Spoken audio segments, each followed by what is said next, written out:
ધારી civil હોસ્પિટલમાં પ્રસૂતિ દરમિયાન ડોક્ટરની સમયસર અને સમજદારીભરી કાર્યવાહીથી નવજાતનું જીવન બચી ગયું છે. 18 ડિસેમ્બરના રોજ ધારી સિવિલ હોસ્પિટલ ખાતે પ્રસૂતિ દરમિયાન નવજાત શિશુના જન્મ સમયે ગંભીર પરિસ્થિતિ સર્જાઈ હતી.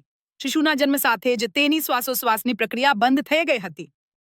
પ્રસૂતિ પૂર્વે માતાના પેટમાં શિશુ દ્વારા મલ કરવા આવતા મેકોનિયમ સ્ટેન્ડ લીકર શિશુ દ્વારા પી લેવાયું હતું, જેના કારણે જન્મ બાદ તરત જ શિશુ શ્વાસ લઈ શકતું ન હતું. આ તાત્કાલિક સ્થિતિમાં પ્રસૂતિ સ્થળે જરૂરી ઇન્ટ્યુબેશન ટ્યુબ ઉપલબ્ધ ન હોવાથી હાજર ગાયનેકોલોજિસ્ટ ડોક્ટર અમિત રાઠોડે મહત્વપૂર્ણ નિર્ણય લીધો હતો. ડોક્ટર રાઠોડે આઈવી સેટની નળી કાપી તાત્કાલિક ઇન્ટ્યુબેશન કર્યું અને માઉથ ટુ માઉથ કૃત્રિમ શ્વાસોશ્વાસ આપી નવજાતનું જીવન બચાવ્યું હતું. આ સમગ્ર ઘટનામાં હોસ્પિટલ સ્ટાફ તેમજ ડોક્ટર દીપ અને ડોક્ટર મહુલભાઈએ મહત્વપૂર્ણ સહયોગ આપ્યો હતો.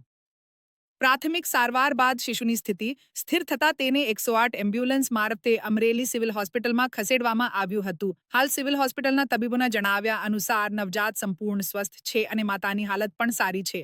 ડોક્ટર અમિત રાઠોડની સમયસર કાર્યવાહીથી એક અમૂલ્ય જીવન બચી શક્યું છે.